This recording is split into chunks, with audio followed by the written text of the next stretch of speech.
Good morning. Good morning. Thank you for your patience. We are live on this Thursday morning, 11:37 local time, 2:37 Eastern time. This is the Progressive Pulse. We'll be discussing the Jimmy Kimmel situation in depth. We're going to be talking about what just happened and what does this mean for the future of our country, because we have a president who is intent on controlling the media, because this president knows that if he doesn't control the media, excuse me, if he doesn't control the media will critique him. The media will call out the corruption and the failures and the incompetency. And so this president knows the only thing that will allow him to remain popular is to control the media. He has to control the narrative. So we have a president now that says networks cannot criticize him. That is literally what he's saying right now. I'm going to get that pulled up for you, because this president knows that when networks criticize him, he is going to lose popularity. Welcome in, everybody. Thank you for being here today. I want to make sure everybody has access to the link. It appears that's the case. Thank you, Rock the Mic, for being here. Marissa, thank you for being here. By the way, we've got some new features here. You can now become a paid subscriber here on YouTube, and I'm going to be launching some really awesome exclusive features for those who become paid subscribers. There's different tiered lists, so you can become a paid subscriber. I believe it's like $4.99 a month, which directly supports my channel and allows you to gain access to cool features. You can also now send a super chat. So what that is basically is we'll have a really busy chat. You know, the more and more people tune in, the more people are going to want to voice their opinions. And so you can show your support for my show by sending, $1, $2, $5 in the chat, and it'll actually boost your message and make it easier for me to read it too, because eventually we're going to have so many messages that it's going to be impossible for me to respond to everything. So we will get things started in just a second. Right now I'm hearing that people are tuning in from TikTok. And I want to make sure that everybody has a chance to access the show.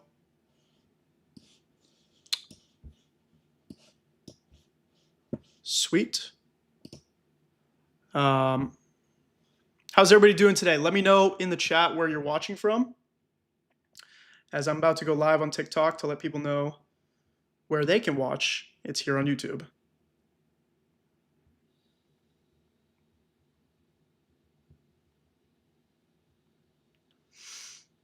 Awesome. We'll go live now.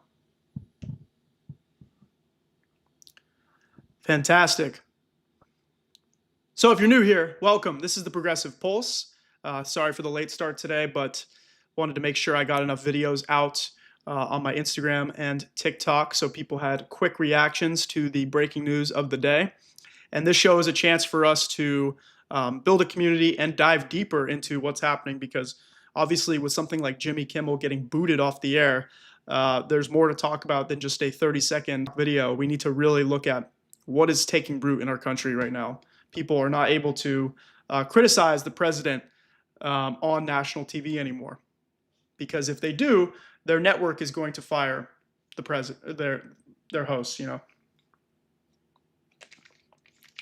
So let me show you right now a little bit of what came out on the news last night, so we can take a look at how people have been reacting to this news. Of course, obviously, very big deal just happened last night. Something that I personally saw coming. I think some people were surprised by this, but I actually kind of saw this coming from a mile away, because, think about it. Trump has been saying this for a long time, that he wants to go after Kimmel. And he wants to go after Kimmel because Kimmel was, really one of the only television hosts that actually somewhat criticized Trump. And even still, it was very mild. It was nothing controversial. But, he did criticize the president. And so... News 8 want to make sure that I can pull up this for you so we can see it together.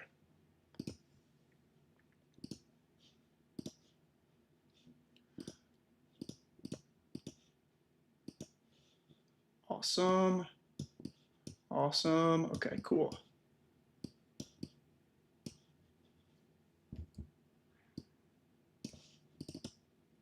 Damn it. Time out.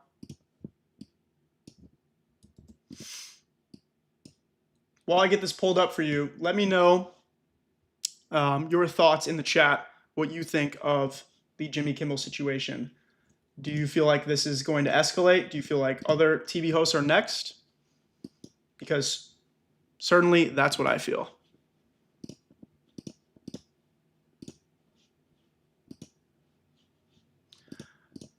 In fact, I think Jimmy Fallon and Seth Meyers are next, even though they barely talk about Trump too. See, they barely talk about Trump at all. I don't know why this is having a hard time loading. It's so frustrating sometimes.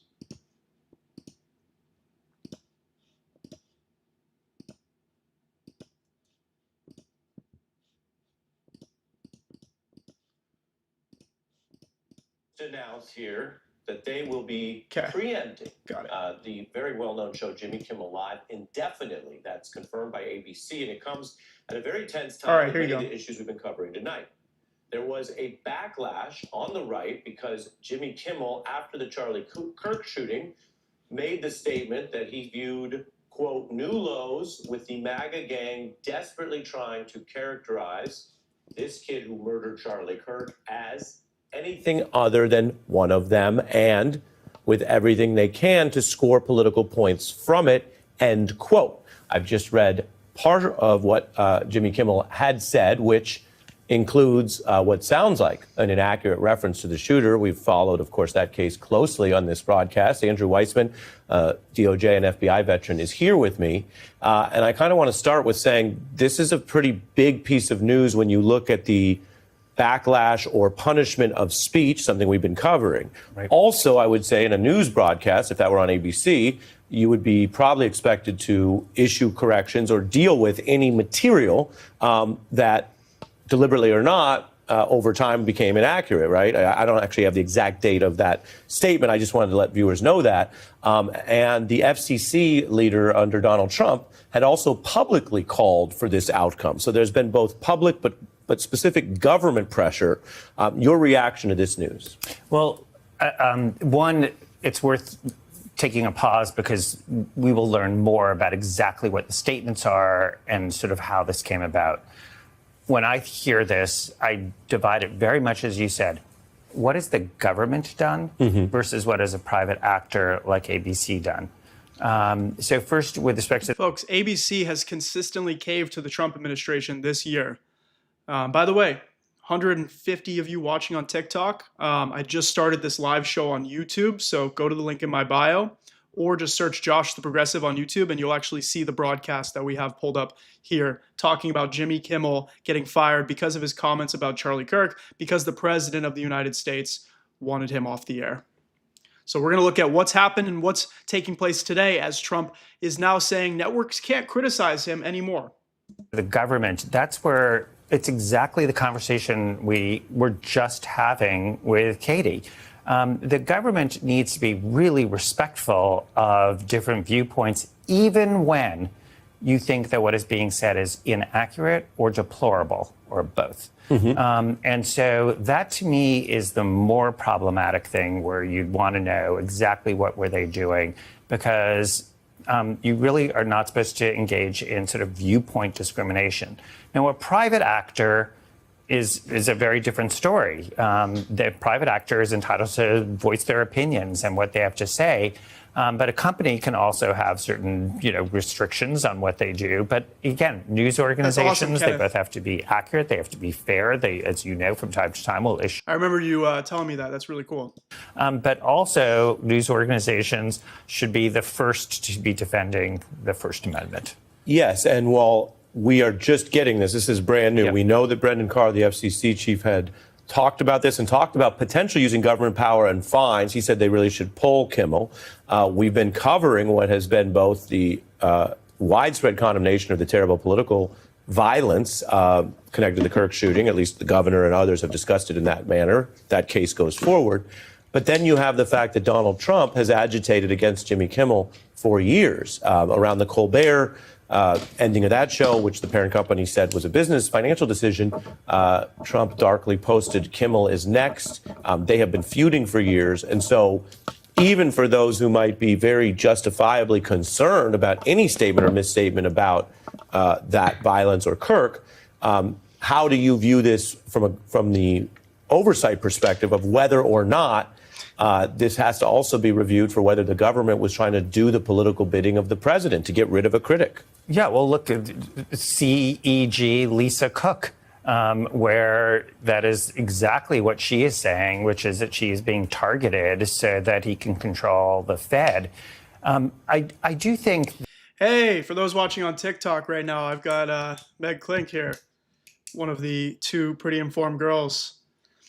Welcome to the live show. Meg, what do you think about Charlie Kirk getting Jimmy Kimmel fired now, even though Charlie Kirk is not even here?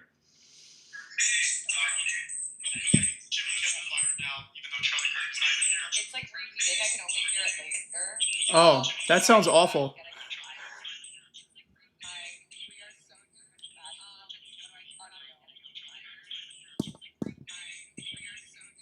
Oh my goodness. What's with the echo, Meg?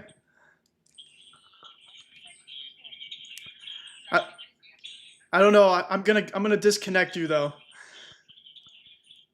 That didn't sound good. Okay. Let's resume. It is important for the news to be able to cover whether somebody is politicizing a tragedy. And there may be a time and place for that discussion. It may not be appropriate to do right at the moment it is happening because it is a tragedy, and that it should maybe not be the first thing that you cover. But that is, if it is happening, that is something that does have to be covered. And so it really can't be that you are in the government calling on sanctions because you simply don't want to be criticized. That is core to the First Amendment. And to kind of narrow in on what you're saying, you're talking about what in the law would be a pretext, that you have a politician who's gone after a critic for years, and then something else happens and is being used or misused. By the way, understand this, folks. This is the same president that controls now who gets to be in the White House press pool, even though historically the White House press pool is chosen by an independent group, a nonpartisan group.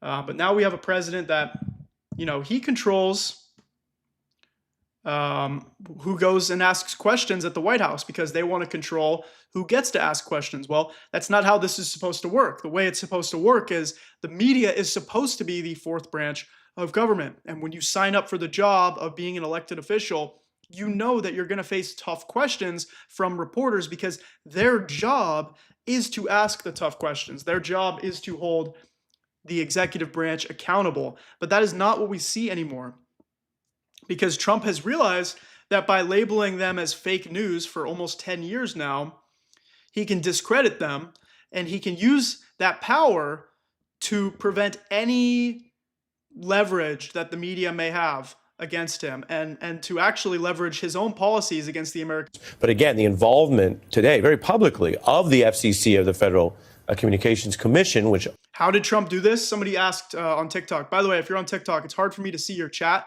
Come watch on YouTube, and you can chat on YouTube and let me know that you came from TikTok. But somebody asked, how did Trump do this? It was ABC. It was ABC at the behest of Donald Trump. Let's be real. ABC did this because they want to score political points with Donald Trump. They've practically admitted such, okay?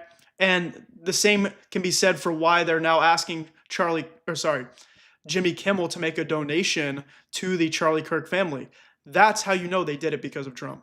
which has has oversight of these broadcasting networks, that's supposed to be for things other than the president silencing critics, right? I mean, that's not the FCC's official role. So in terms of pretext, let's just take it back to your show tonight, where we started by talking about Kash Patel.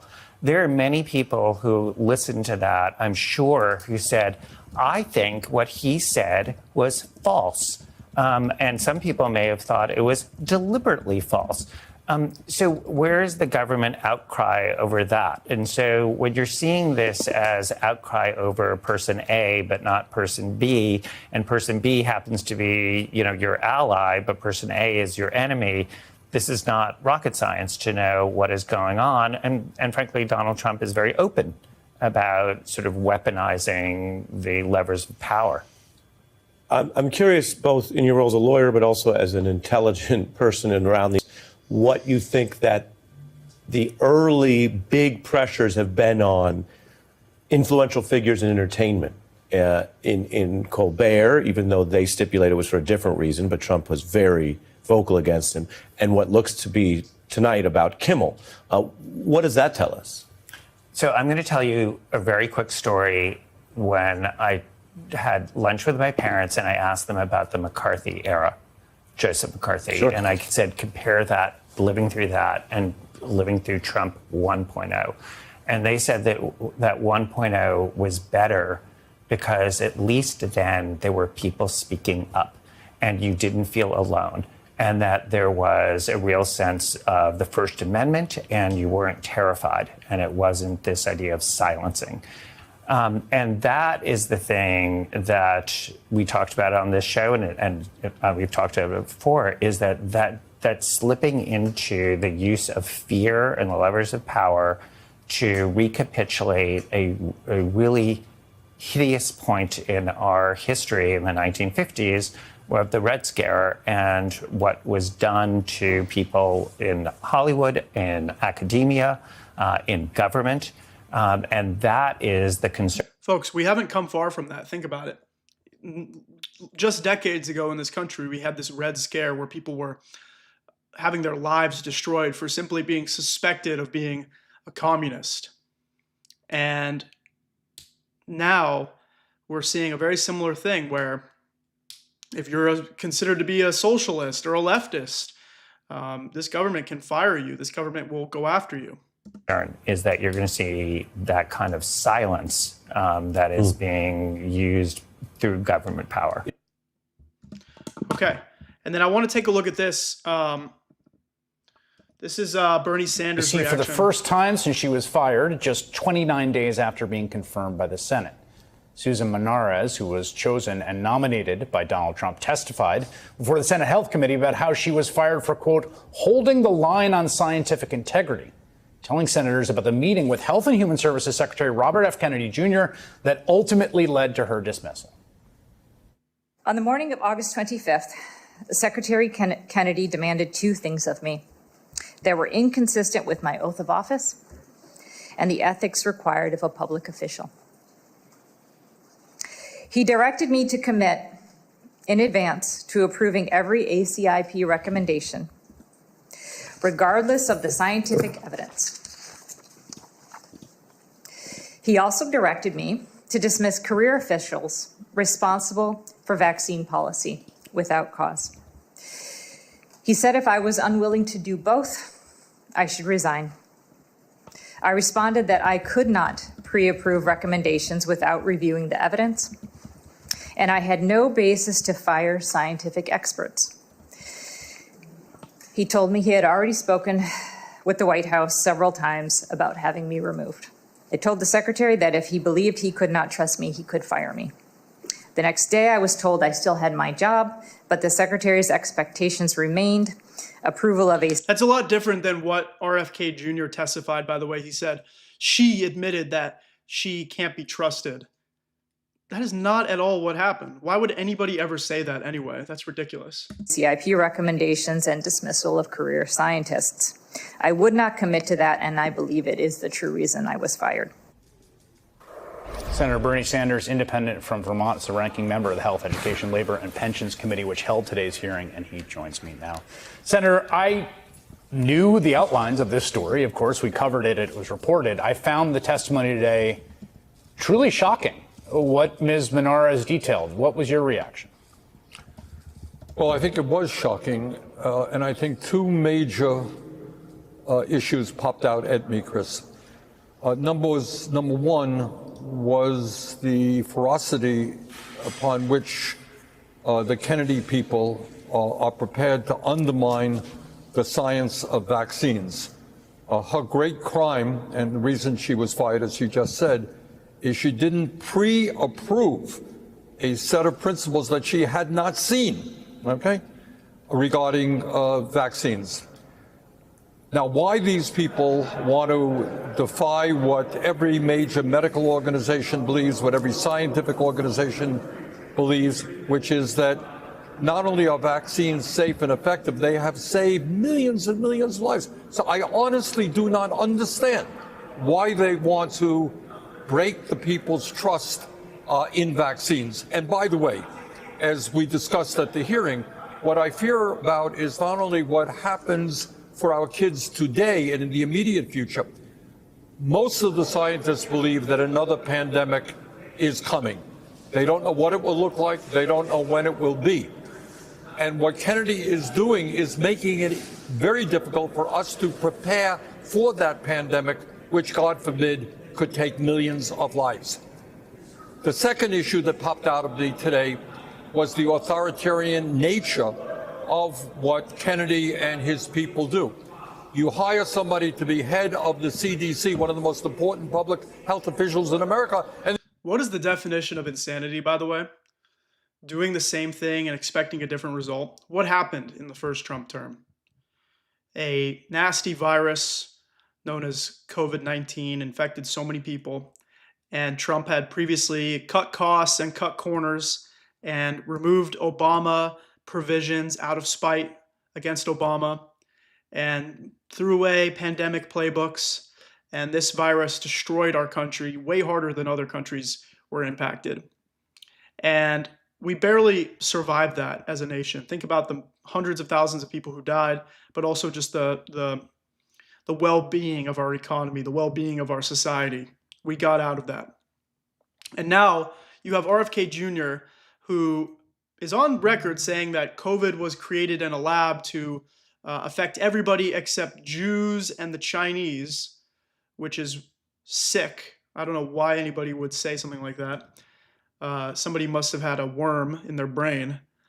And then add in the fact that, well, you don't have to be a scientist to take basic high school level science and understand that these infectious diseases are becoming more prevalent because of anthropogenic climate change. Because of our impact on the environment, we're going to see more of these airborne illnesses like COVID become more common. They have become more common over the past few decades, like SARS, etc. So you combine that with the fact that the Trump CDC is essentially corrupt, and they're essentially totally fine with Americans dying so long as they can fill their pockets. Think about it. RFK Jr. presents himself as somebody that is anti-pharmaceutical industry, and he doesn't want to take any money, but he has his own economic goals. And his goals, they don't care whether you get sick and die or not. you say, it doesn't matter what you think. Right. This is what we will tell you. We are politicians. You do what we want. You don't want to do it, you are out of here. Those are the things that popped up to me today. Not only that, I mean, she told your colleague, Senator Cassidy, who, sort of hemmed and hawed and reluctantly voted for Kennedy, even though he's a doctor, and now seems to be having a little buyer's remorse, that they're going to change the childhood vaccine schedule, like for the whole country. And that book is already cooked, that the fix is in. Well, we will see what happens tomorrow. Their meeting is tomorrow. But the idea that you fire all of the people who are on that committee and you bring in people who are vaccine skeptics is rather extraordinary.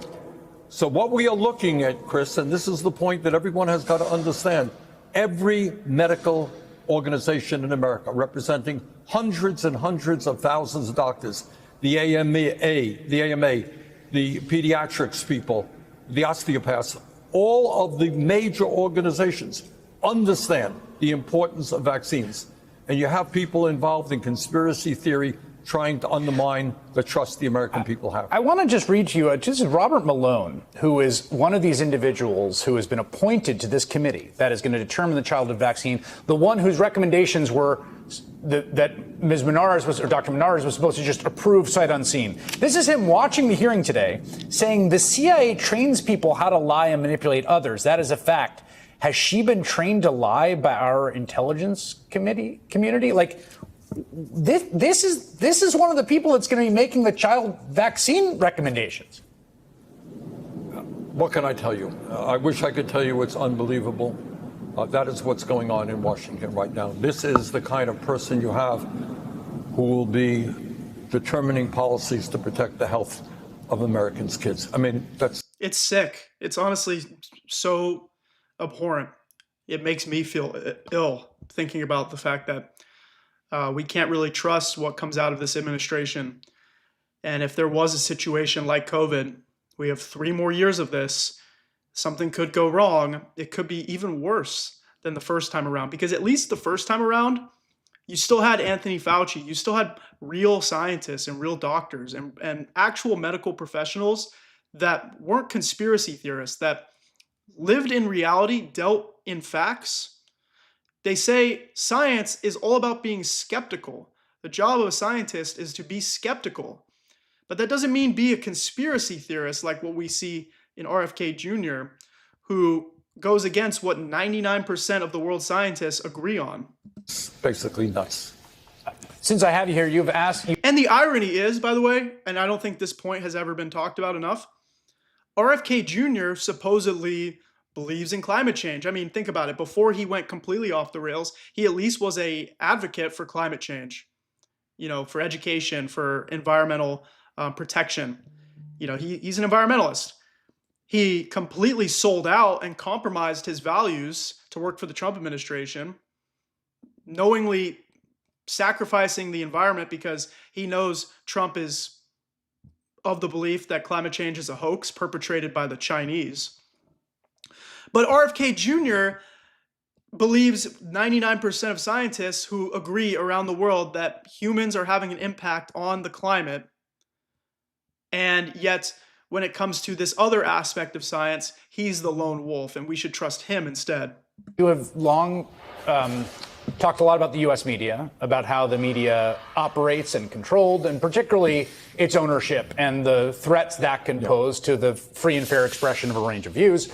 So I have to get your reaction to the FCC commissioner directly threatening both local affiliates and Disney earlier today, saying we can do it the easy way or the hard way. And then subsequently, both the affiliates and then Disney deciding to preemptively take Jimmy Kimmel off the air. Look, I mean, you've heard me say this a million times. This country is rapidly moving toward an authoritarian form of society. In authoritarian countries like Russia and others, Saudi Arabia, you do not have a media that is allowed to be critical of the government. Trump just, what was it yesterday, the day before, announced a $50 billion lawsuit against the New York Times. Today, the head of the FCC basically says, I don't like what this guy said, and we could take away your license. You better get rid of him. So this is just another step forward, and we have got to, some of us are working really hard to rally the American people, not only against this authoritarianism, but this war against the working class, the massive tax breaks for the rich, the cuts in Medicaid. People should be aware that as a result of this Trump's big, beautiful bill, your health care premiums, whether you're a Republican or a Democrat, whatever, independent, could go up by 75% because they're taking away the credits for the ACA. Yeah. So, we got some crises. We're trying to rally the American people against oligarchy, against authoritarianism, against the war on the working class that we're currently seeing. Senator Bernie Sanders, thank you for making time tonight. Thank you, Chris. Well, they did mislabel this video. They said Bernie Sanders rips Jimmy Kimmel suspension. Now we're closer to authoritarianism. But still, once we started watching that, I wanted to see, what he had to say about that too, because there's so many things going on. It's so hard to cover all of it. But that's what we can do here on the show, is we can jump around. we can try and talk about everything that's happening. Cool. I want to see what we can find now about Erika Kirk.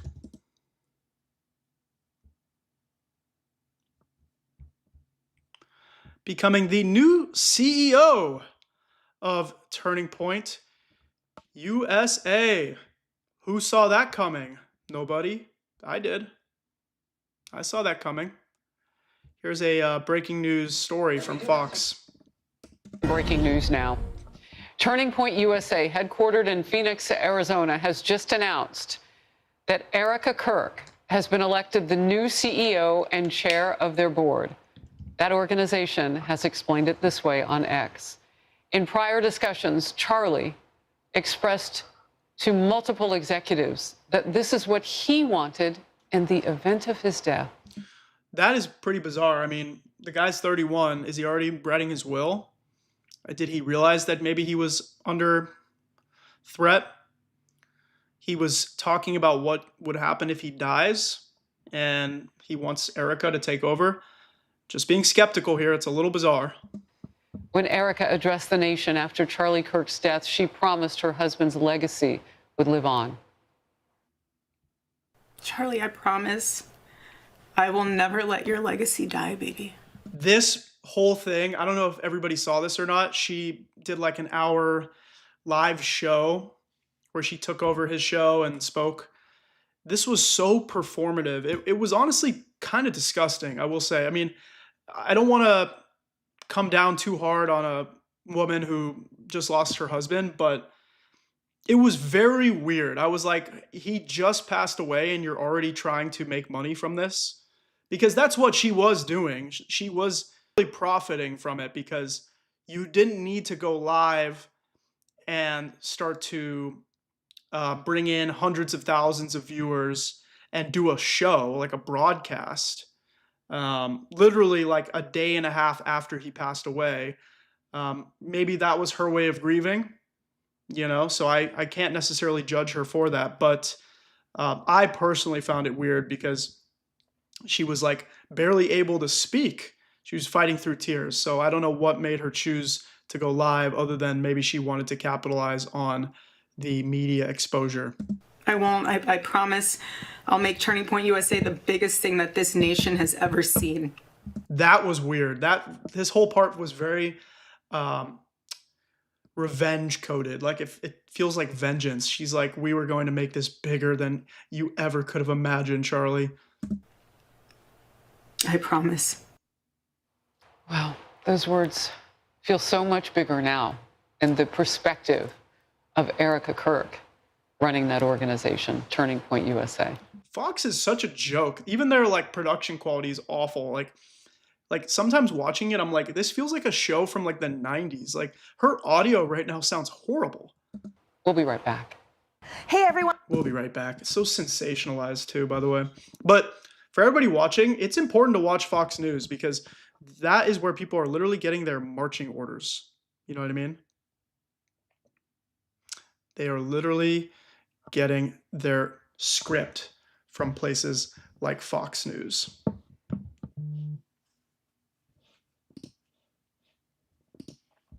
How's everybody doing, by the way?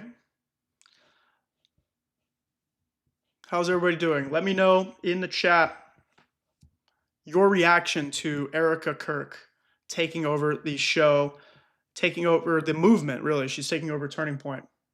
We need to bankrupt them. Yeah, I agree. I agree. You're not wrong about that. I want to see, let's take a look at Donald Trump's press conference today. This is about a conversation he had with the Prime Minister Keir Starmer. Let's watch this.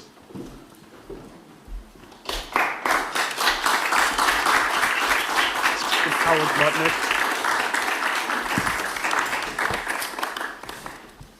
Mr. President, it's a pleasure to welcome you to Chequers. This historic second state visit is a moment to celebrate the unique bond between our two countries. But today we've gone far beyond that. We've renewed the special relationship for a new era.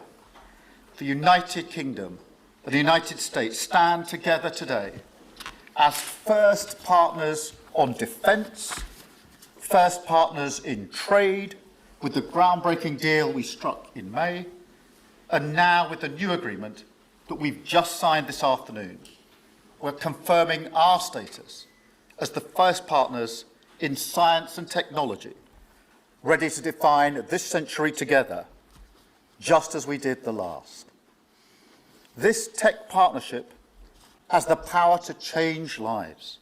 It's our chance to ensure that technologies like AI, quantum, and others amplify human potential, solve problems, cure diseases, make us richer and freer, strengthen the cause of democracy, not tyranny.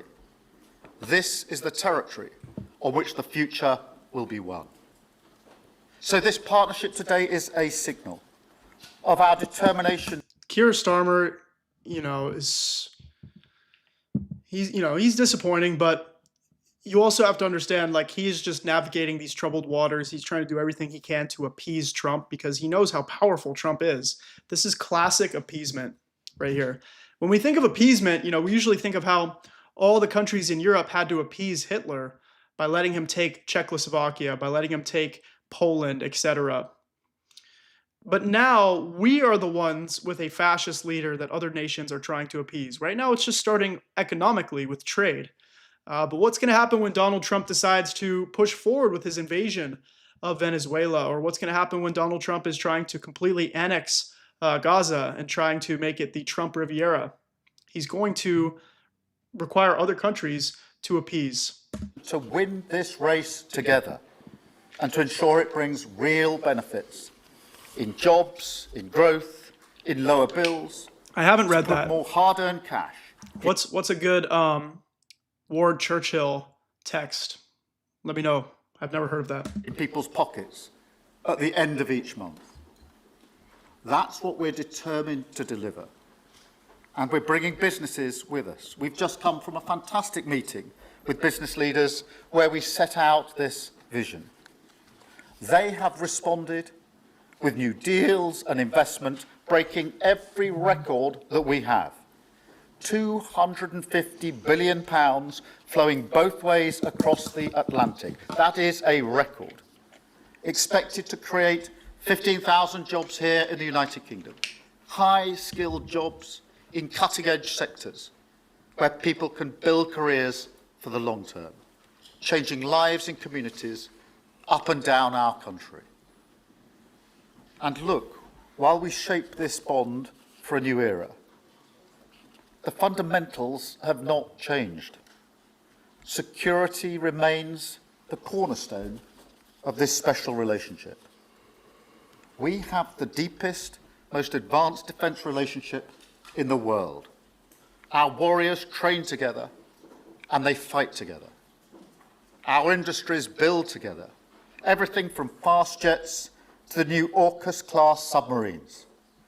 So now, as we drive up defence spending, we're going to sweep away the barriers to working together on new defence technologies so we can They still call it defense over there across the pond, but here we call it the Department of War. Stay ahead of our adversaries. We're united in defence and security. Yes, absolutely. But we're also united in the pursuit of peace. We are working together to end the humanitarian catastrophe in the Middle East, get the aid in, free the hostages, and ultimately bring Israel and the region back towards a comprehensive plan which can deliver peace and security for Israelis and Palestinians alike. We're also working together to end the killing in Ukraine. In recent days, Putin has shown his true face, mounting the biggest attacks since the invasion began, with yet more bloodshed, yet more innocents killed. We have such a weak and pathetic president. He sold us out to Putin, essentially. He sold Ukraine out. But in a sense, he sold us out because it is not America first to be allowing Putin to invade Ukraine while Russia undermines our elections here at home. and unprecedented violations of NATO airspace. These are not the actions of someone who wants peace. So we've discussed today how we can build our defences further, support Ukraine, and decisively increase the pressure on Putin to get him to agree a peace deal that will last. And President Trump, you have led the way here, and we will continue to stand and work together for security and for peace. Mr. President, next year we'll celebrate the 250th anniversary of the United States. We've come on a long journey together since 1776. But it's no exaggeration to say that the partnership our two nations have built has shaped the world from the beaches of Normandy to the founding of NATO, to the creation of technologies that have revolutionized our lives. Time and time again, it is British and American men and women side by side. I just saw that a Texas man got arrested for sending racist death threats towards Zohran Mamdani.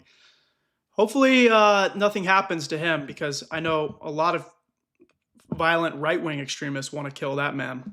Changing the path of history and turning it towards our values, towards freedom, democracy, and the rule of law. In Britain, we take huge pride in that. And let's be clear, this relationship is not just about history, it's about the future. It's about the benefits it delivers now and for decades to come, to make our people safer and better off. We've shown today that we're delivering those benefits, improving people's lives. So we will go into that anniversary year more optimistic than ever and more confident than ever about our two great... Just on a basic fundamental level, listen to the way that Starmer speaks compared to Trump. I mean, at least you can understand what Starmer's saying. You don't have to agree with what he's saying, but at least he can speak in cohesive language. Great nations and what they can achieve side by side. Thank you. And it is now my pleasure to give the floor to Mr. President. Thank you. Thank you very much, very much. Prime Minister Starmer, Melania and I are tremendously thankful for the wonderful hospitality that you and Lady Starmer have extended today at Chequers. Quite the place, I must say, quite the place. And we're grateful beyond words for the spectacular honor of the state visit yesterday at Windsor Castle, hosted by His Majesty King Charles III and Her Majesty Queen Camilla. He's just reading off some paper that someone gave him, but we'll see if he goes off the rails. I know he does. The two fantastic people. We will never forget it. As I said last night, the bond between our countries is like no other anywhere in the world. The United States and the United Kingdom have done more good on this planet than any two nations in human history. That is thanks in large part to the traditions of British liberty, which grew up on these isles, these beautiful, magnificent isles, and were carried by our ancestors to the New World. We're forever joined, and we are forever friends, and we will always be friends. This enduring connection is why I was thrilled that the United Kingdom was the very first country with which we made a historic trade deal, and a very good trade deal. He's a tough negotiator. I think it was a better deal for you than us, but these are minor details. It's a very good deal for both of us. He's a great negotiator. We will extend our unparalleled security alliance into the realm of economic security for the first time, and I look forward to finalizing it very soon. We'll have it done very quickly. We have also just signed a historic technology prosperity deal, one of a kind, to ensure our countries lead the next great technological revolution side by side. In fact, we just left the business leaders, the biggest in the world. Some are in this room right now. And that was quite a meeting we had on business and trade and technology. This trip has galvanized $350 billion in deals across many sectors, and we're committed to ensuring that the UK has a secure and reliable supply of the best AI hardware and software on Earth. and we supply that, and we'll make sure we supply it in quantity to the UK. And we also are joining forces on quantum computing and nuclear power, a natural partnership for close allies. The United States, as you probably have heard, is doing better than it has ever done in terms of business and investment. The stock market has hit a new high, as you know, and that's for many, many days out of our fairly short 8 months. The economy is not working for regular Americans, I'll tell you that much. Inflation is rising, GDP growth is slowing, the job market is slowing. These are factors that Jerome Powell discussed the other day, and even these factors don't account for what people are dealing with day to day. But even in the general metrics that we use to assess our capitalist society, the general metrics still show that the economy is not great. And then you ask yourself, what's happening for regular people? Well, groceries are super expensive, wages are low, it's impossible to buy a home, it's really hard to afford health insurance. And Trump has had no solutions for any of those problems, only exacerbating, I can't speak, those issues. And we seem to be hitting new highs, and I think we're going to do much better even as time goes by. Jobs are at a record, and most importantly, we have more than $17 trillion, $17 trillion, and this is during an 8-month period being invested in the country, which is not only a record, but if you compare $17 trillion to the last year of the Biden administration, they did $250 billion. They didn't do $1 trillion for the 4-year period. We did $17 trillion of investment coming in. A lot of it's because of tariffs, and a lot of it's for a lot of other reasons, but there's never been anything like it. It's an economic superstar. That's what's become. It was mismanaged and badly handled for a long period of time, but it's not badly handled anymore. So that's a record, and remember, that's up until 8 months. We have another few months to go, and that number is going to get significantly higher, especially if we win a certain case that we're waiting to hear. That will be something like the world has never seen. I want to congratulate the United Kingdom on making the vital commitment to spend 5% of GDP on defense at the NATO summit this year. We've worked together very closely in so many ways. I'm very honored to tell you that we've solved 7 wars, wars that were unsolvable, wars that couldn't be negotiated or done. The U.S. has done 7 of them. The one that I thought would be easiest would be because of my relationship with President Putin, but he's let me down. He's really let me down. You thought you were his friend. In reality, he played you, and he played our country, and you played us. People thought you were their friend.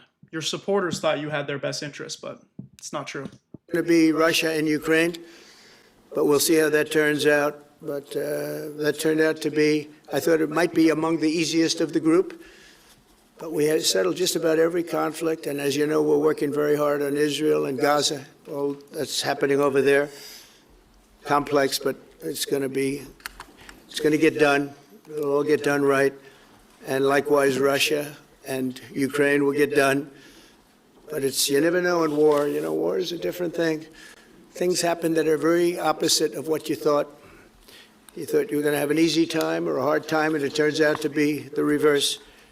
As we saw in the unforgettable parade yesterday at Windsor Castle, what a place it is. The British Armed Forces carry on one of the finest military traditions in the world, one of the greatest marching bands, one of the most magnificent sights I've seen. I know that our service members look forward, and we do look so forward to working even more closely with yours as you push toward that 5% goal. And I think, Mr. Prime Minister, you're just about there. You're going to be there very quickly, along with a lot of other great countries. I want to thank NATO and our wonderful head of NATO, who's really worked very hard, Mark, for the job they've done. As you know, NATO was at 2% GDP, and they didn't pay it. Now they're at 5%, then they pay it. And we appreciate that. And we're sending a lot of weapons to NATO. NATO's paying for those weapons in full. But we're sending them, and we're doing a great job at getting them what they need. And we appreciate the fact that they're taken care of, because the United States is into that war for $350 billion. And just really very sad. It just got out of control. They didn't know what they were doing. But over the generations, British and American warriors have shed their blood side by side in defense of liberty and freedom. And that's why it's so imperative that the United States and the United Kingdom stand together for these fundamental rights and values of the English-speaking world. And we've always stood together, and we will continue to. Just last week, a great American, Charlie Kirk, was heinously assassinated for speaking his mind. He was a great young man. Incredible future. Some people said he might be president someday. I told him, I said, Charlie, I think you have a good shot someday at being president. And he just wanted to take care of youth. He loved youth. I've never seen anybody relate to youth like Charlie, and they related to him, and they're devastated.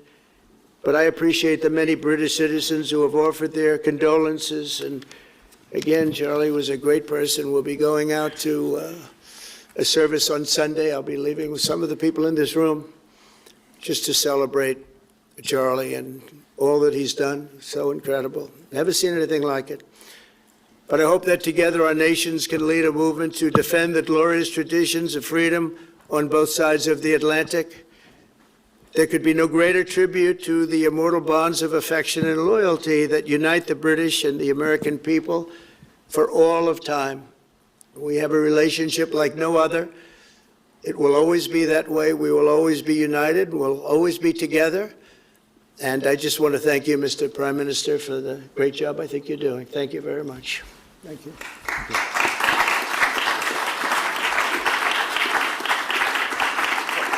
Thank you very much, Mr. President. We're going to take some questions. I'll call 2 or 3 to start with, and then I'll pass over to sure. the President. Let's hear these questions. I've got Chris Mason from the BBC first. Chris. Thank you both. Chris Mason, BBC News. Mr. President, the UK is expected to recognise a Palestinian state in the coming days as the killing in Gaza continues. It often seems that you're the only person that Israel will listen to. What more can you say to them to tell them to stop? And why is the UK's position on a Palestinian state, in your view, wrong? And Prime Minister, what will the recognition of a Palestinian state actually achieve? Is it not just gesture politics to appease people in your own party? Thank you both. Well, Chris, let me just start with that, because we discussed this amongst other things. We had the best part of an hour, I think, upstairs earlier today, just one-to-one, going through a number of affairs, world affairs, in private. And we absolutely agree on the need for peace and a roadmap, because the situation in Gaza is intolerable. The hostages have been held for a very, very long time, and they must be freed. And we need aid to get into Gaza at speed. And so it's within that context of a plan for peace, which we're working hard on, which not only did we discuss this morning, but our two teams have been working together on, that the question of recognition needs to be seen. And so it's part of that overall package which hopefully takes us from the appalling situation we're in now to the outcome of a safe and secure Israel, which we do not have, and a viable Palestinian state. Thank you. Well, simply, I want the hostages released now, right now, not 1, 2, we'll give you 3 more tomorrow, and, you know, like it's been, but we're the ones that got all the hostages released. We got many, many came to the Oval Office, and I've heard stories like I've never thought even possible. There was no humanity, no anything. I said to them, I said, was there any warmth shown during this stay? Like they offered you a little extra meal, they gave you a little smile, and they said, don't worry, you'll be okay. And every one of them said, not even a little bit. Amazing, you know, to think that during this stay, long stay, in some cases, we had a man the other day, 451 days he was there. I always ask that question. And was there any warmth shown? Just a little word of, you know, encouragement. And the answer is every time, absolutely not. I'm shocked to hear it, because in the worst cases, there's always somebody that comes through. We have to remember October 7th, one of the worst, most violent days in the history of the world, not just there, the history of the world. And I got to see the tapes, and I wish I didn't see them, actually, but I got to see them. And I want an end. I want the hostages released, and I think it's going to be okay, but it has been a brutal period of time. I think it's going to be okay, says Trump, as a genocide's taking place.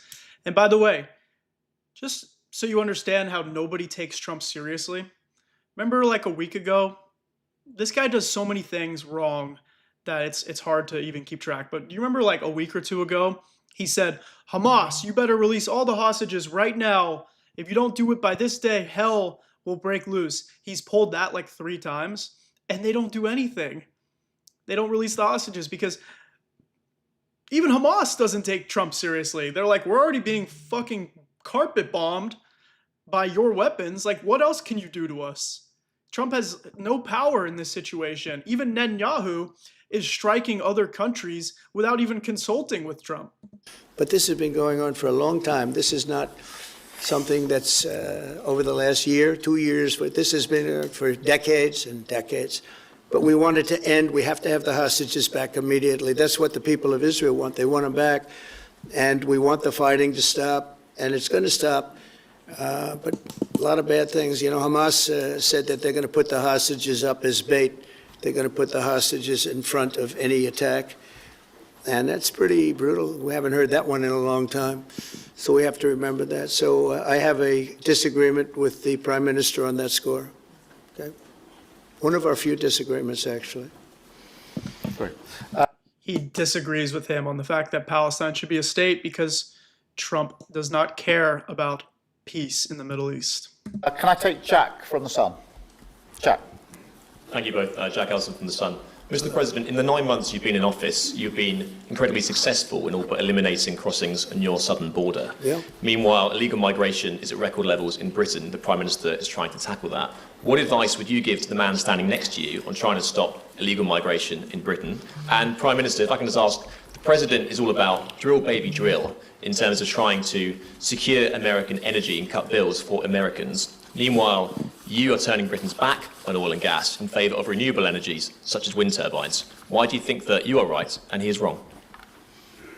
So we had millions of people flowing in, totally unchecked, totally unvetted from the Biden administration. 25 million, in my opinion, that would be about 25 million. They came from prisons, they came from mental institutions, they were gang members, they were drug dealers. They came from the Congo. They came from all parts of South America. They came from everywhere. Think of it, prisons from the Congo being released into the United States. Prisons opened up in Venezuela and many other countries pouring into the United States. And I couldn't believe it. One of the reasons I decided to run. I decided to run because I don't want to be controversial. But you see what's happened, and you see all the information that's come out. We won in 2020 big. And I said, let's run. We got to run, because I saw what was happening. And the worst thing that I saw was all of these people. You know, we've already solved inflation. We've solved prices. Oil is way down. Energy is way down in the United States. But what I saw happening with millions of people pouring into our country, I couldn't stand to watch it. And we've done a great job. Nobody, if you've seen the last, I appreciate your question, by the way, nobody, absolutely zero, and I'm not even sure that's possible, but it's a very liberal group that come out with those statistics. The last 3 months, we had zero. From millions of people a year ago, we had 0 people enter our country illegally. And we do have people coming in legally through a legal process and testing and lots of other things. I think it's very important, and we speak about it, and I think your situation is very similar. You know, you have people coming in, and I told the Prime Minister I would stop it, and it doesn't matter if you call out the military, it doesn't matter what means you use, but it's going to destroys countries from within. And we're actually now removing a lot of the people that came into our country. It's a very hard chore. We were given a very, very bad hand Millions of people came in from prisons and mental institutions. We have to remove them. And we are removing them. We have no choice, and I feel very strongly about it. Thank you very much. Jack, let me just deal with the question of returns, because this is obviously an issue we're taking incredibly seriously. We've struck a number of deals both on cooperation with other countries, because this is a problem right across Europe, to tackle the problem of actually breaking up the gangs that are running this trade. We have had a record number of returns, over 35,000 now since we came into office. That's the highest number for the best part of 10 years. We struck the returns arrangement with France, and notwithstanding the challenges to that scheme, which you've seen in the last few days, a flight went off at 6:15 this morning, successfully returning someone under that scheme. So that is an important step forward. Obviously, there's no silver bullet here. There's a range of things that need to be done. But given the challenges of returning people, it is important that we're able to prove it can be done. It was done. It was done early this morning. So I can confirm that that flight went. It went successfully.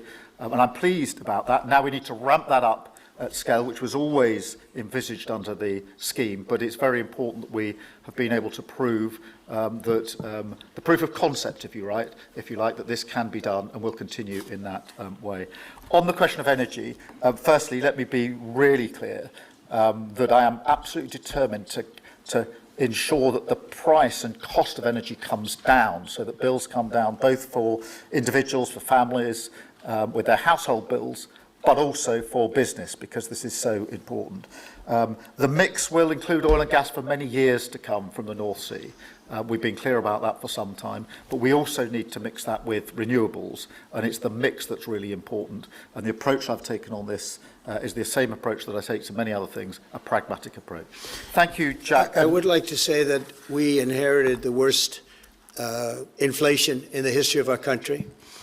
We had inflation, the likes of which we've really never seen. They say 48 years, and I'll accept that, but I really don't. We had the worst inflation. Inflation is up right now. It's actually up higher than it was last year. We just heard Jerome Powell talk about that, by the way.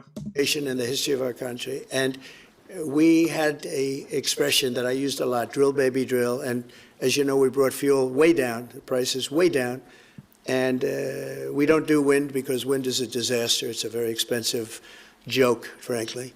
And we got our energy prices way down. That brought the inflation way down, and now we have very little inflation, and we have a very, very strong economy. So that was very important. Drill, baby, drill.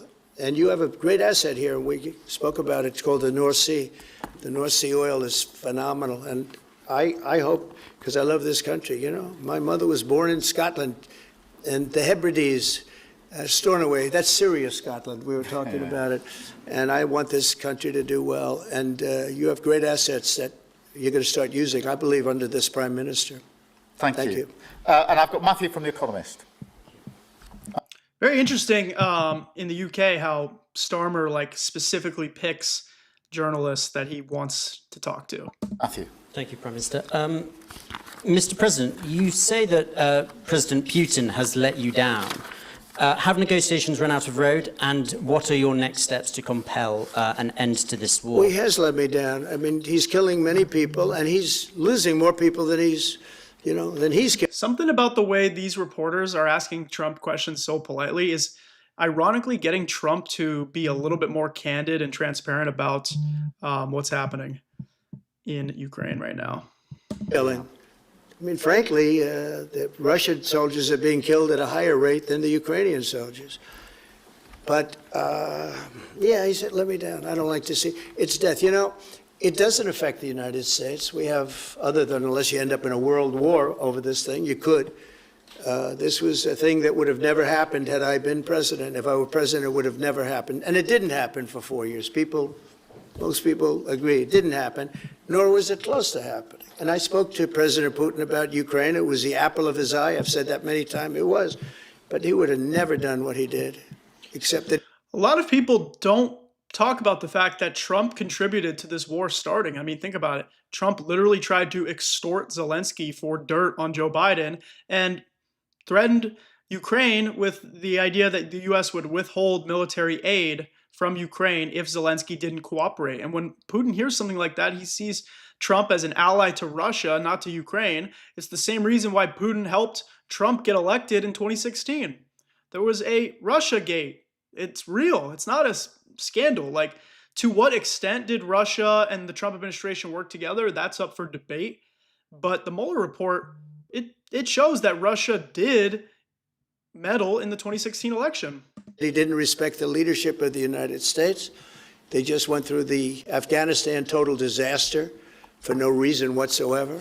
We're going to leave Afghanistan, but we're going to leave it with strength and dignity. And we're going to keep Bagram, the big air base, one of the biggest air bases in the world. We gave it to them for nothing. We're trying to get it back, by the way. Okay, that could be a little breaking news. We're trying to get it back because they need things from us. We want that base back.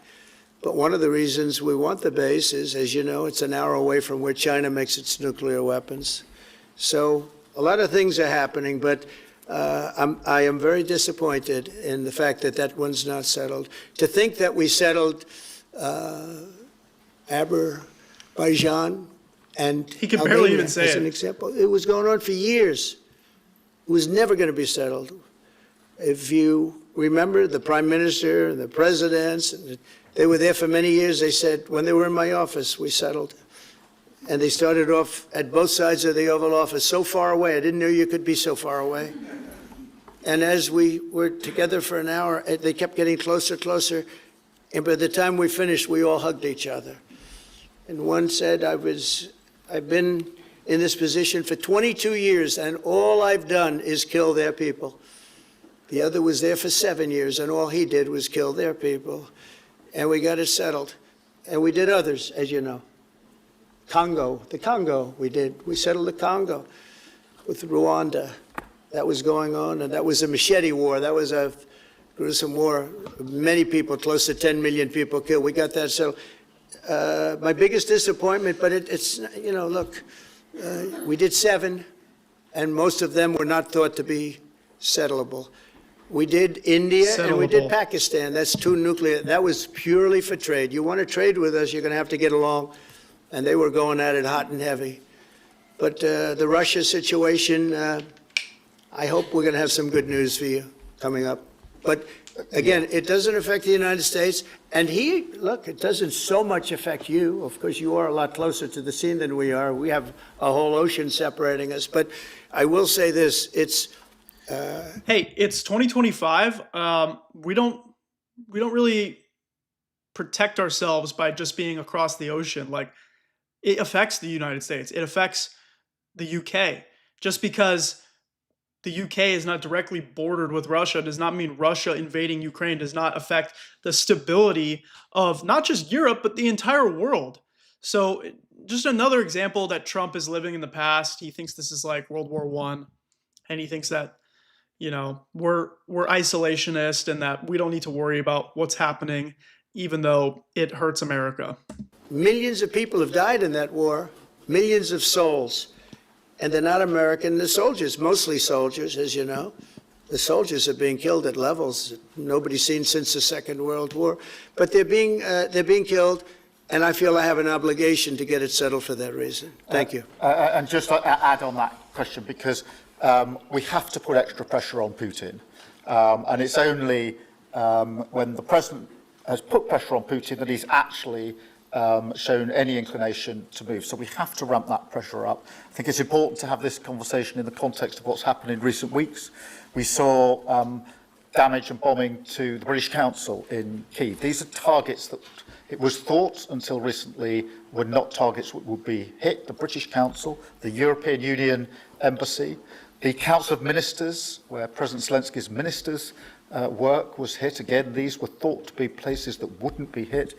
And then the incursion into Poland last week. And if you put that together, this is Putin literally testing NATO. I mean, why would you bomb a UK building in Kyiv if you weren't trying to antagonize Keir Starmer?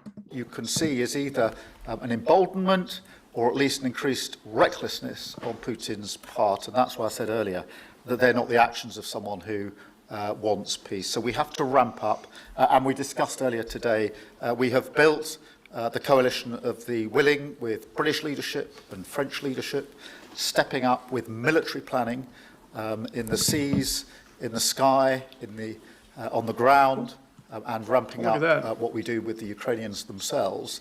And of course, that, taken with an American guarantee, is now an example, I think, of the challenge of Europe stepping up to the plate, which it has done in the last few months, to show through what we and the French have done, that we're prepared to take the lead in this and take the necessary measures. But that's a war that could have been a third world war, and I don't think we're going to be there now.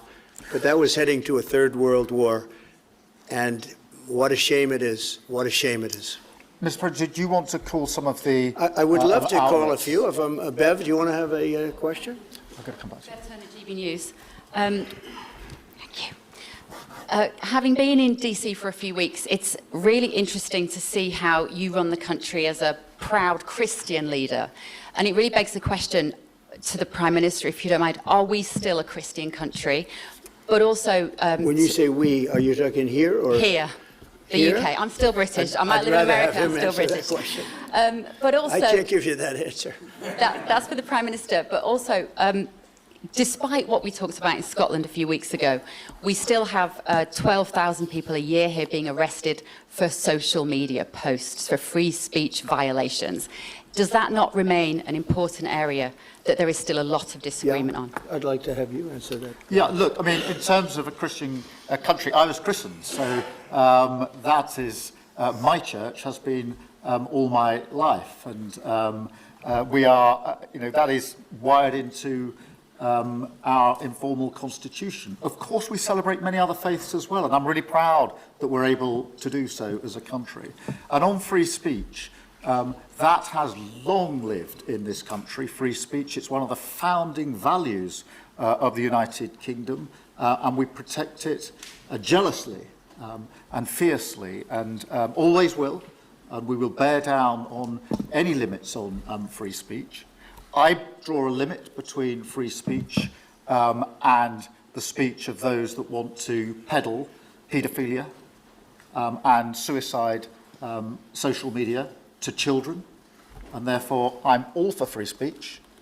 I'm also for protecting children from things that will harm them, paedophiles, those that peddle suicide, which has had a terrible consequence for individual, particularly teenagers.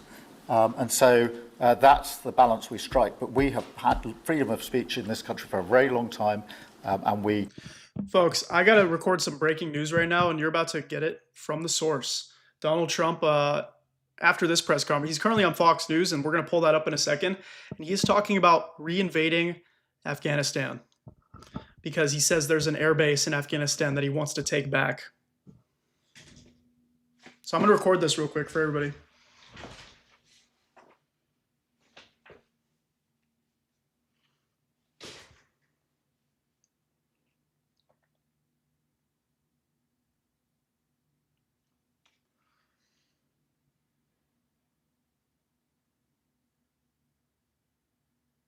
Breaking news. Donald Trump just said that he wants to put U.S. troops back in Afghanistan to take over an air base that previously was...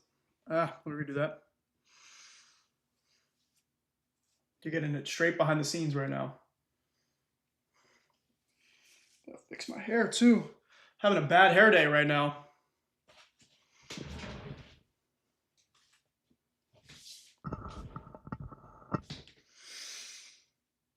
Okay. Breaking news. Donald Trump just hinted at the possibility of re-invading Afghanistan, putting U.S. troops back in Afghanistan because there's an air base there that Donald Trump wants to take back control of. This is what he said on Fox News just now. Quote, Bagram, one of the biggest air bases, we gave to them for nothing. We are trying to get it back. That could be breaking news. They need things from us.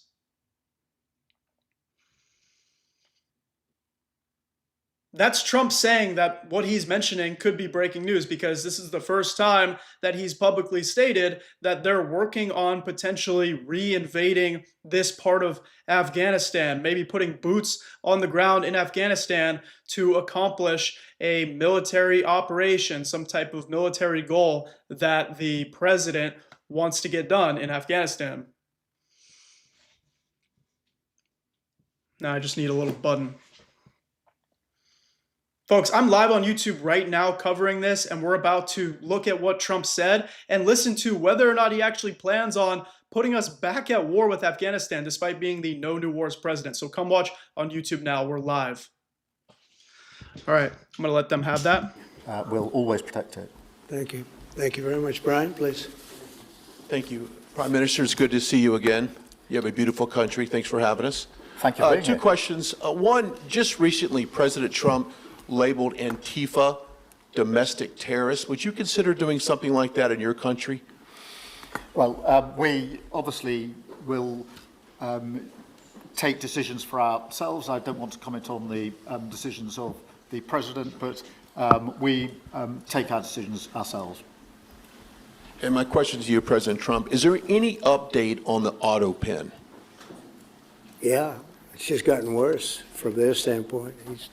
The people that used it, and in particular one person, was never told by Biden to do it. Only spoke to Biden twice, and that was just talking about the weather, not talking about any order. And he was taking orders from people other than Joe Biden. Joe Biden wasn't giving those orders. You know, Joe Biden didn't believe in open borders. He didn't. I've known him for a long time. He was never the brightest bulb in the ceiling, as we know. You can go back 40 years ago and you'll see that. Go back and take a look at the hearings on Justice Thomas, and you'll see that very much. But he didn't believe in open borders and all of this nonsense that they're peddling now, which is why they're not in office any longer. It's a shame. The auto pen was illegal. It was illegally used. He never gave the orders. He never told them what to do. And I guess the only one he signed, or one of the few he signed, was the pardon for his son. But you had the Congressman. I'll be right back. I'll put the whole screen up, though. When they got the information, they found out they were guilty, and they deleted and destroyed all information, everything. You couldn't get any of it. They found out that Nancy Pelosi actually was offered the 10,000 soldiers, and she turned them down. They found out many things that were very bad. So they deleted and destroyed all information. You talk about freedom of the press and freedom of speech. How about that one? And there's not a thing. This is after a year and a half of hearings. They destroyed everything. And somebody's got to be held responsible. So Biden, what he did is they knew, I don't think he knew, but somebody knew. I don't think Biden had a clue about anything, if you want to know the truth. But they gave a pardon to those Congress people. They gave a pardon. Those people are so guilty. They gave a pardon, but Biden didn't know about it. The people, whether it's Lisa or any of those people in there that really ran it, I know them all. And they're sick people. They're smart people. They're very smart. They're probably brilliant, but they're sick in ideology. And they were running the auto pen, and it was totally illegal what he did. And I hope it's going to be so adjudged.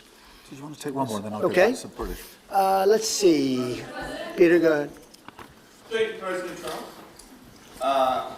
In the deal that you're working on for the Chinese to sell TikTok to an American buyer, are the Americans going to have to come up with their own algorithm, or are they going to continue to use the successful but addictive Chinese algorithm? So what we're doing, and we're speaking to President Xi on Friday to see if we can finalize something on TikTok, because there is tremendous value, and I hate to give away value, but I like TikTok. It helped get me elected. In fact, Charlie said, "Sir, you ought to get on TikTok. You'd be great." I said, "Really? Tell me about TikTok."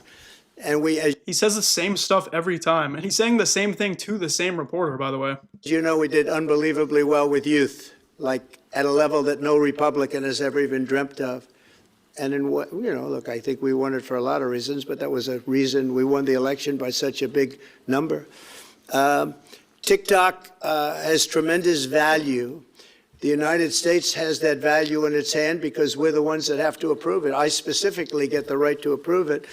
The people that are investing it are among the greatest investors in the world, the biggest, the richest, and they'll do a great job. And we're doing it in conjunction with China.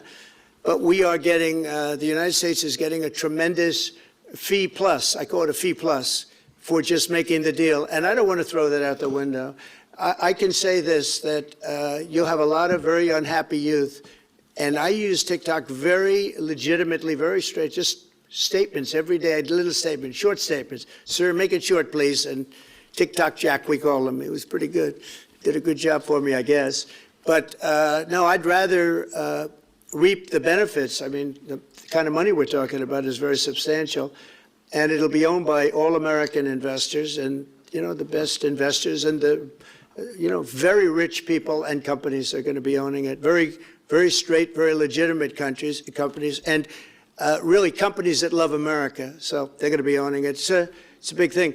And on a much bigger scale, and probably that's why we were able to get that, but on a much bigger scale, we're pretty close to a deal. We may do an extension with China, but it's an extension based on the same terms that we have right now, which are pretty good terms. And my question for Prime Minister Starmer, if you feel so strongly about officially recognizing Palestine for statehood, why are you waiting for President Trump to leave the country? Why can't you just do it right now? And isn't there a risk in rewarding Hamas with that? Well, let me be really clear about Hamas.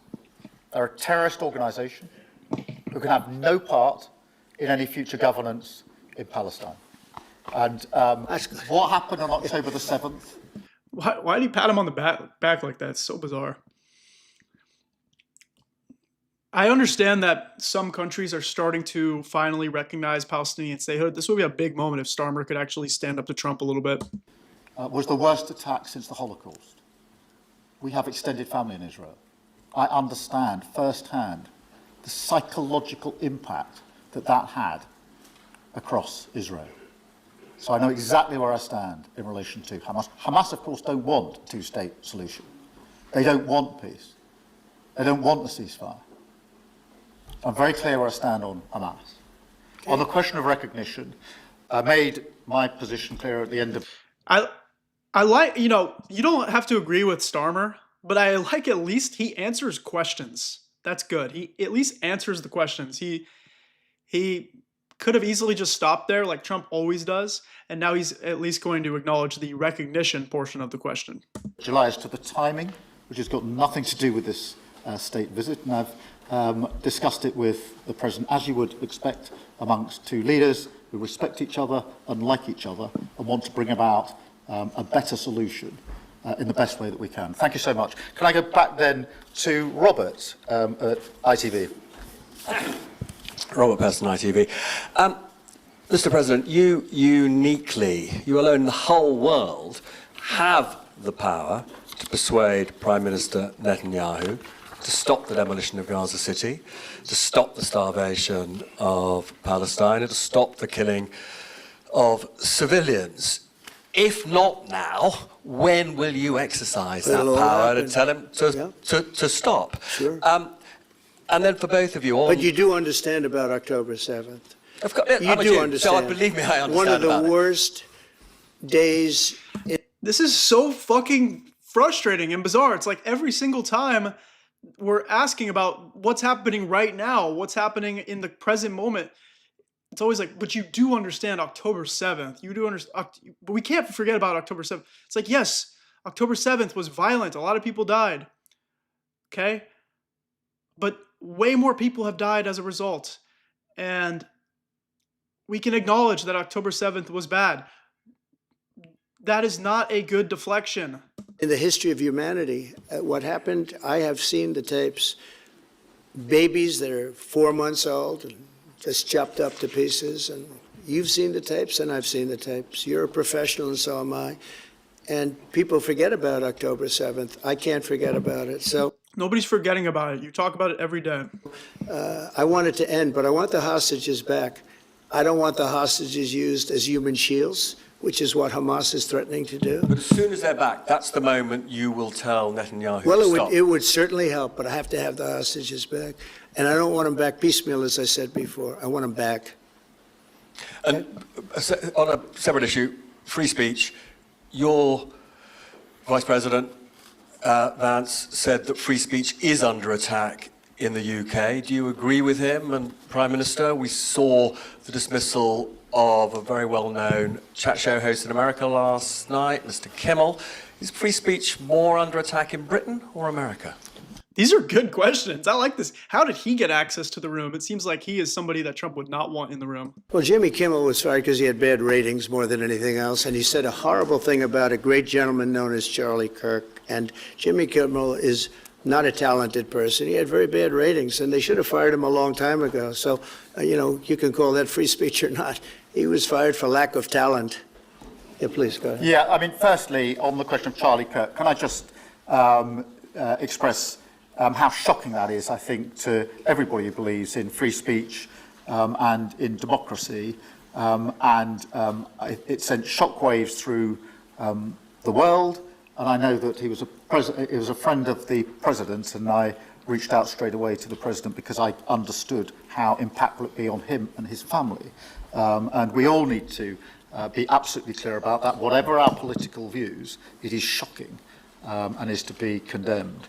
On free speech, not much to add to the answer I gave earlier. This country's had free speech for a very, very long time. It is part of who we are as a country, and it is the values that we fought for. We fought for it during the Second World War alongside each other. So we need no reminding of the importance of free speech in this country. Thank you, Robert. And I go to Beth for the final question, please. Beth. Thank you so much. Sky. Thank you, Beth Rigby, Sky News. Thank you, Prime Minister. If I could start with you. Prime Minister, President Trump has said he's ready to impose major sanctions on Russia if NATO countries stop purchasing Russian oil.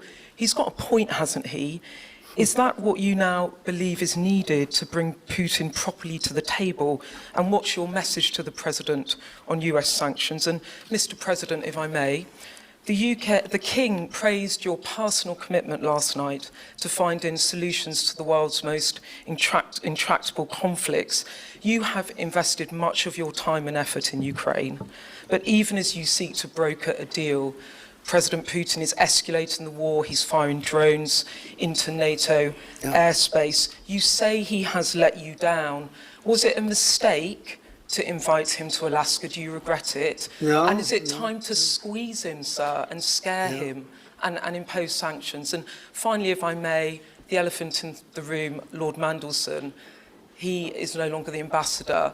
Do you have some sympathy with him that he lost his job over historic links to Jeffrey Epstein? Thank you very much, sir. I don't know him, actually. I had heard that, and I think maybe the Prime Minister would be better speaking of that. That was a choice that he made, and I don't know. What is your answer to that? Well, I mean, it's very straightforward.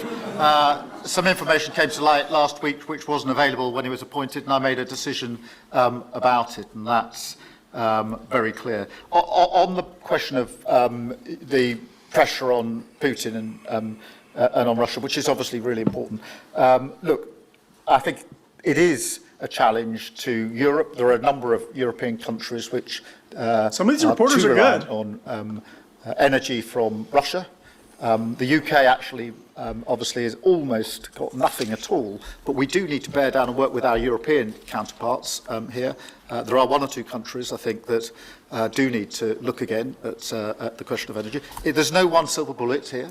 We do have to have a wider suite of sanctions, which we've put in place a number of times, working across Europe and with the United States. And of course, we must, and we are, making sure that Ukraine is in the strongest position now, because one of my long concerns here has been that whilst we talk about a ceasefire, and we all want a ceasefire, and we talk about what might happen after a ceasefire, we mustn't forget that Ukraine needs our support now. And we've said we stand with Ukraine from the start to the finish, and that means we must continue to supply them with what they need in order to fight this war, which of course resulted from and is a result of Russian aggression.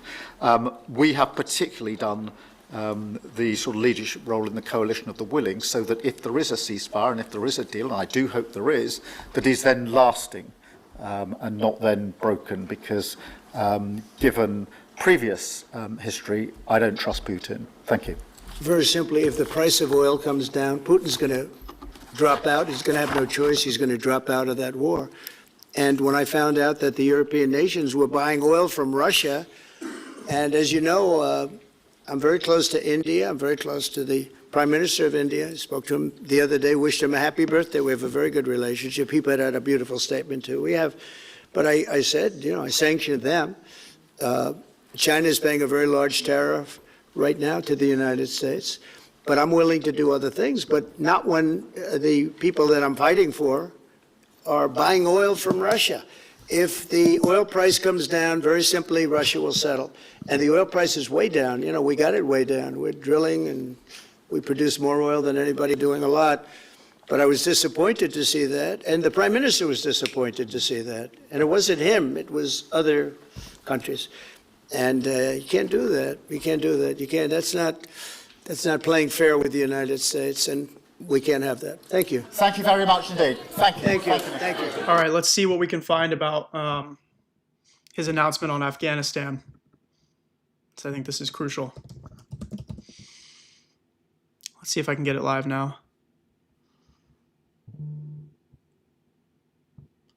Hang on.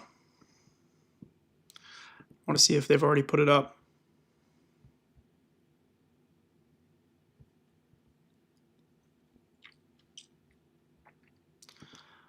Well, we have clips for sure, but I would like to get the entire thing going.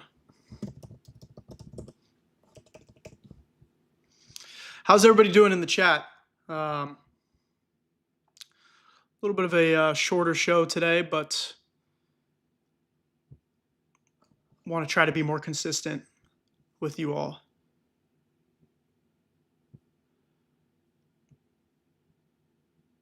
Okay, this was Trump on Air Force One just now.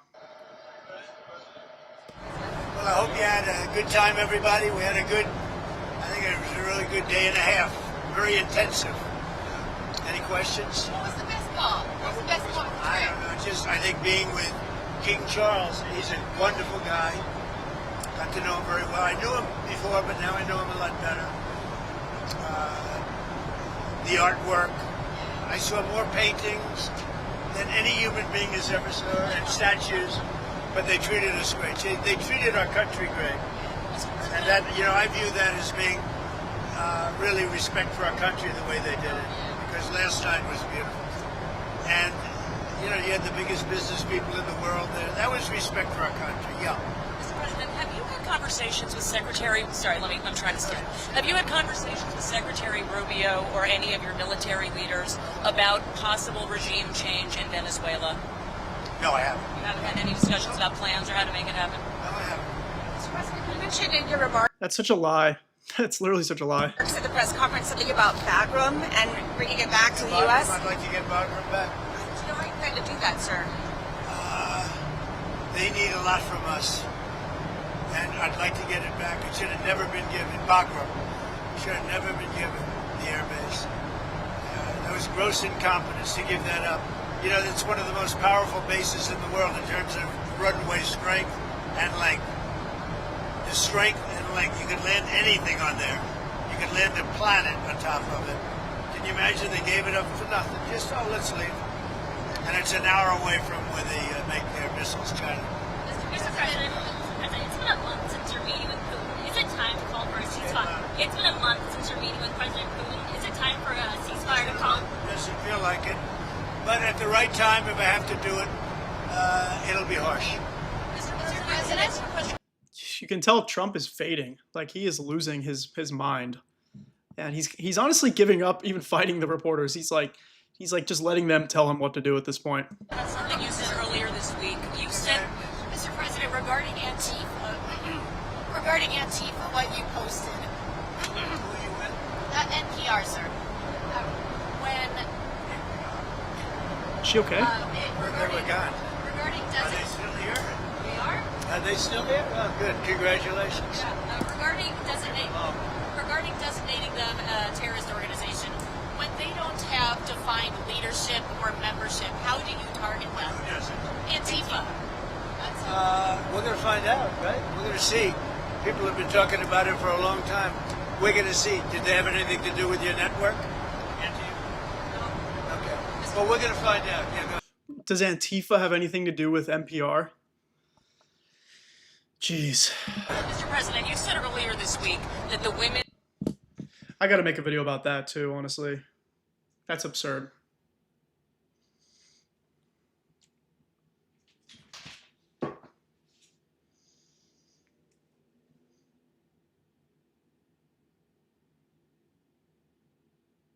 So Donald Trump intends on labeling Antifa as a terrorist organization, but here's the problem, folks. Antifa does not have any clear leadership or organization or members. Antifa literally means anti-fascist, which is what all Americans should be, and people who identify as Antifa go to protest because they are anti-fascist. Now, Donald Trump is doing this thinking that Antifa is a group that has leaders like the Proud Boys or the Oath Keepers, but at the same time, he now has the freedom to essentially go after anybody he wants who might be a leftist, who could be a Democrat, and label them as Antifa. And he could do this for you, he could do this for your family, he could do this for me. Donald Trump does not care about what Antifa is. He doesn't know about what Antifa is because Antifa is not just some organization that he can go after. He wants to go after all of his political opponents, and we saw the writing on the wall from a long time ago, but now it's playing out in real time. That's true. who yelled at you, who were protesting when you were at Joe Stone Crab, should be in jail. Do you actually think that that is an offense that deserves jail time? I don't know how they got in there, but certainly I thought it was very inappropriate. And they said things that were very, and it was a question of when you take a look at the way they acted, the way they behaved. Yeah, I think they were a threat. You think that deserves jail? You agree with it? I think they're a nasty organization. But you think they deserve jail? Well, I don't know. What should Congress focus on? What are your top priorities with Congress?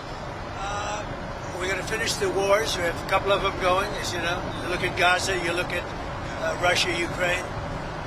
We're working on that, and I'm working with Congress on. But I think we'll get it. You know, we did do 7. We actually did more than 7, which people don't like to talk about. But I say that and the economy, always the economy. Especially bringing down the oil further. If we get the oil down, that war ends. Here's a subject that I don't think a lot of people talk about.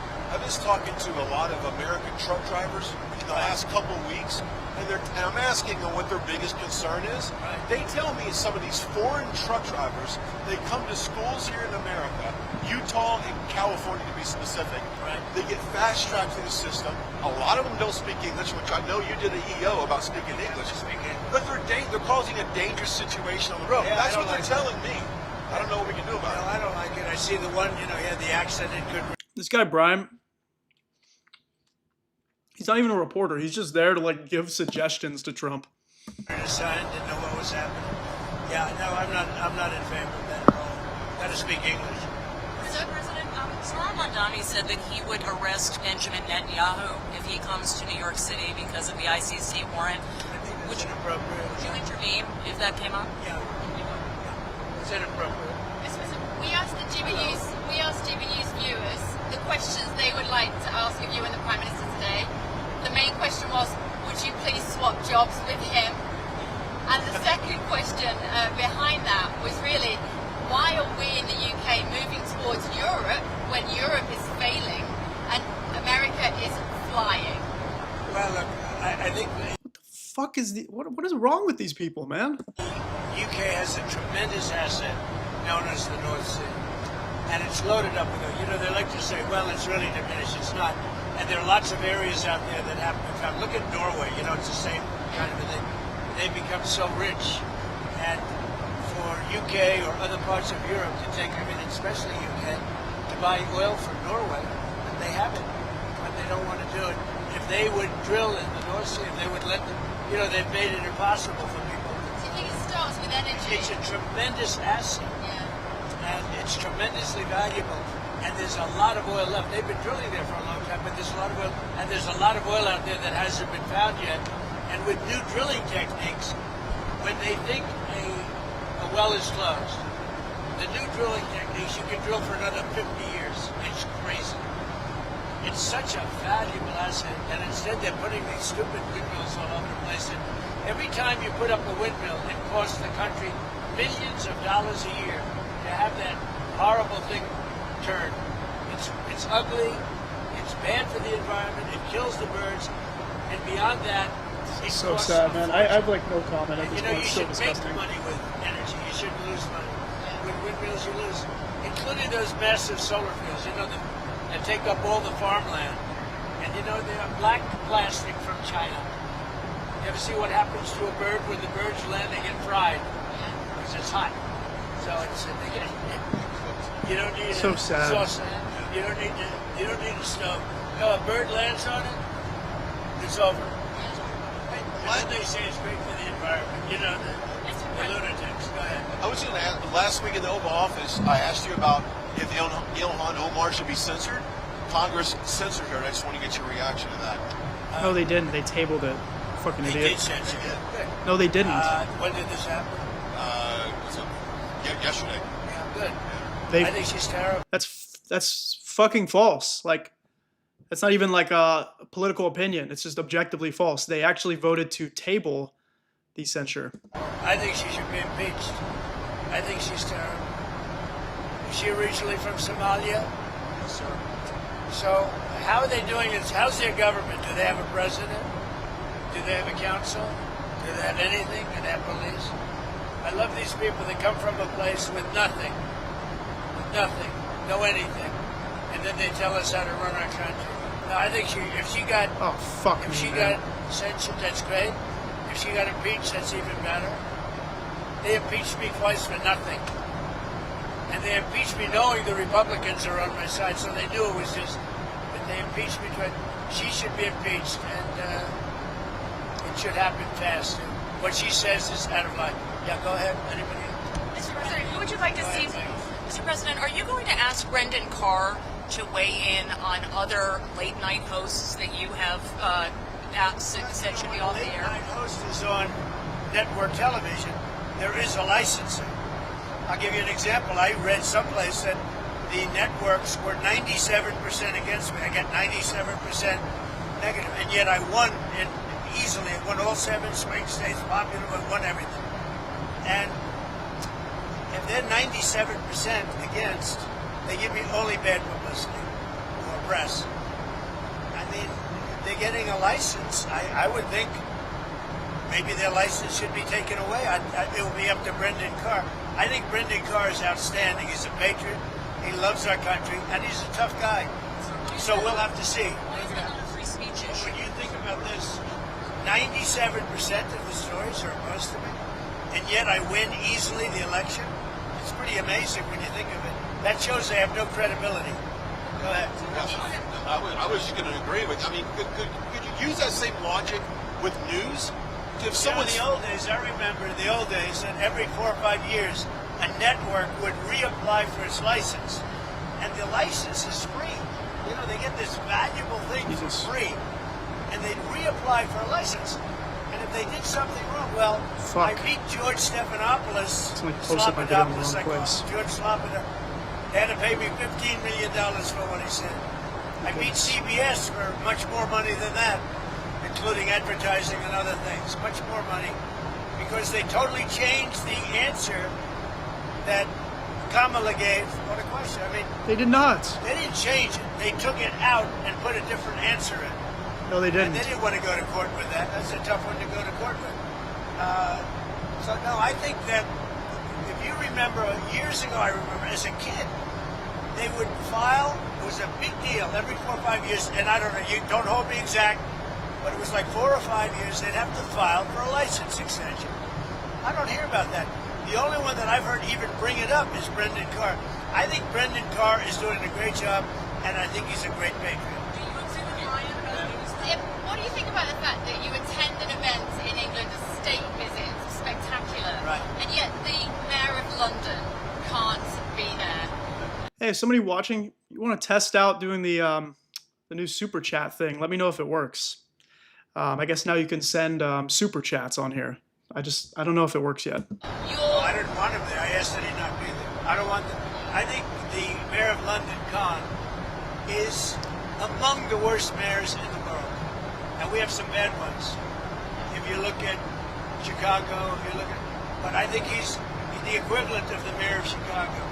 I think he's done a terrible job. Crime in London is through the roof.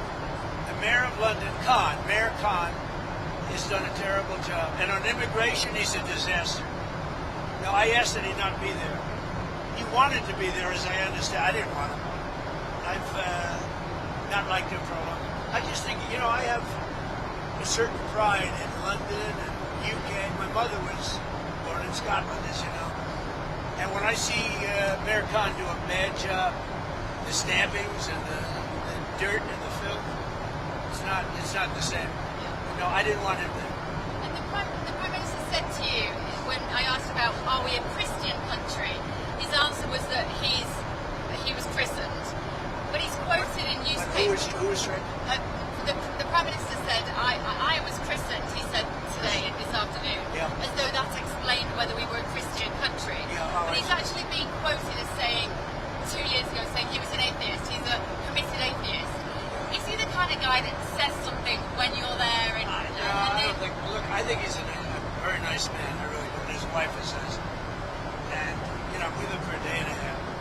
And the thing I most disagree, I guess I disagree with him on two things: immigration, which is very rough for the UK, very rough, and energy. As I said, the North Sea. If I had that, I'd make a fortune with it.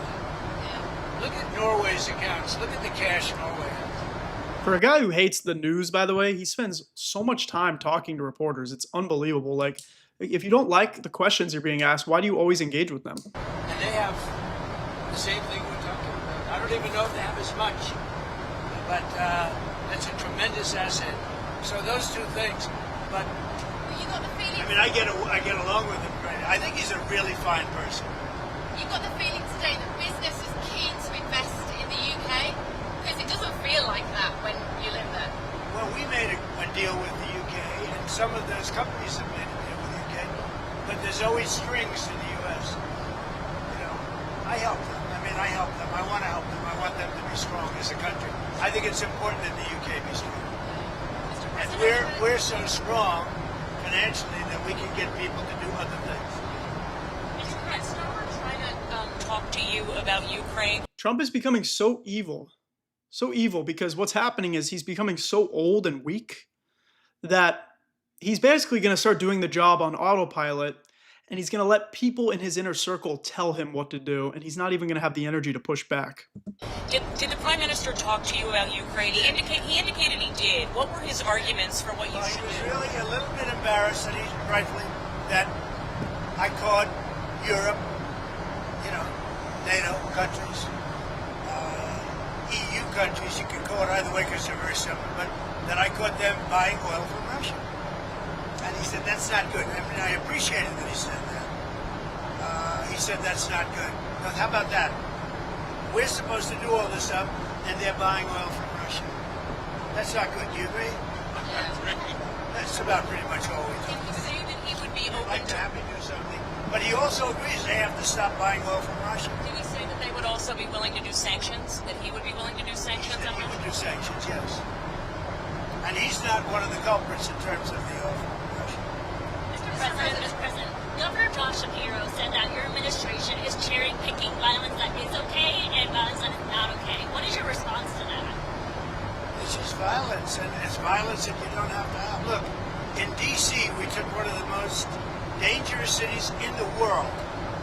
And you can walk down, you can take your husband, your boyfriend, your girlfriend, whoever you want to take.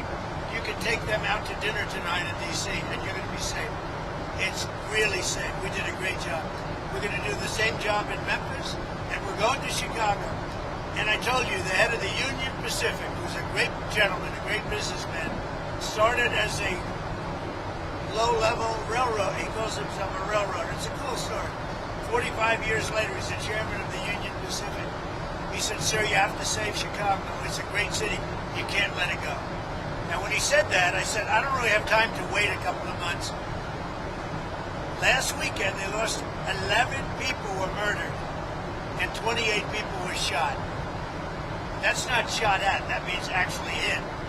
100 were shot at and missed. That's what I call dangerous. And Pritzker's going out and saying, we've got crime under control. Now, it went down a little bit because for 4 months, 5 months ago, I put the FBI there. They've done a good job. But that's limited what they can do.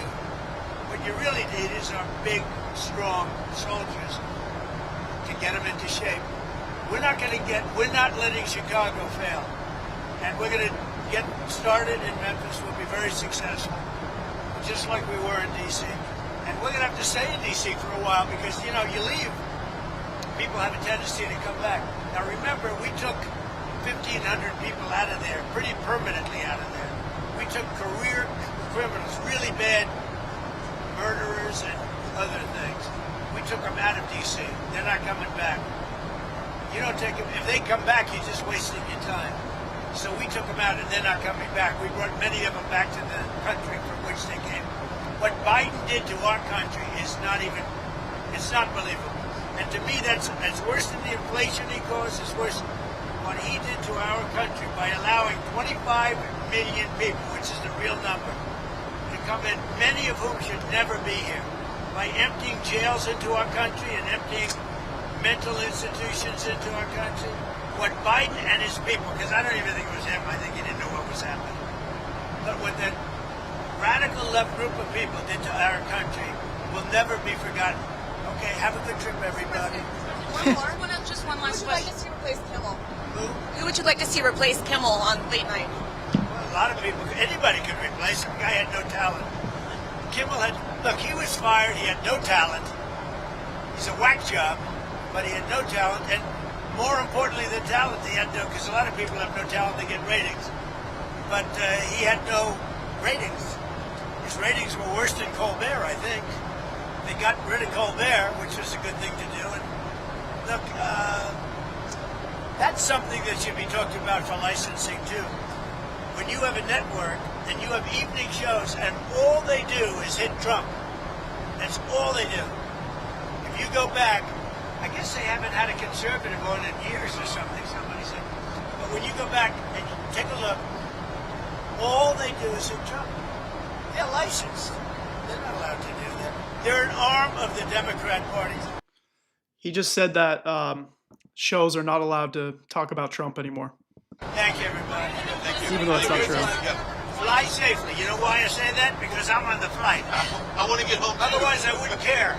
Can we just have one word on how beautiful all the women looked last night? Caroline and your wife and Well, I'm not Catherine, allowed to love. say that politically because it could be the end of my career. Give me permission to say it. However, I'll say it anyway. The women look beautiful. You look beautiful. The women look really beautiful. You're right. Our superstar over here looked great. That's Caroline. Has she done a good job? What did you eat, by the way? Everybody was great. Even the men look beautiful. Okay. It's hard not to look beautiful in that room. He's the gayest president ever. That room was built for a table, but the table happened to carry 200 people. You know, it's like, what did you eat? What did you eat? Whatever the hell they served, I don't know. Whatever they served, I had. Do you have a Diet Coke? Did Melania enjoy her time with Princess Kate today? She thought she was great. I did too. I sat with her last night. Melania went with Keep her. humanizing She this thought she was bug. great. A very wonderful person. She went through a lot too. But hopefully that's all gone. You know, that's she was great. William is wonderful. I've known him from before. And I knew Charles as a prince, and I now know him. All right, folks, that's enough. I mean, he's done after that, and all they're doing is just making him seem like a normal person. Look, this has been another edition of the Progressive Pulse. I'm going to call it for today just because I have a lot of videos that I want to post on TikTok, Instagram, so make sure you're following me there. We'll have the live show more consistent too, but it's just been a really busy week. Thank you for watching. If you want to support my work directly, you could do so via Buy Me a Coffee or Venmo.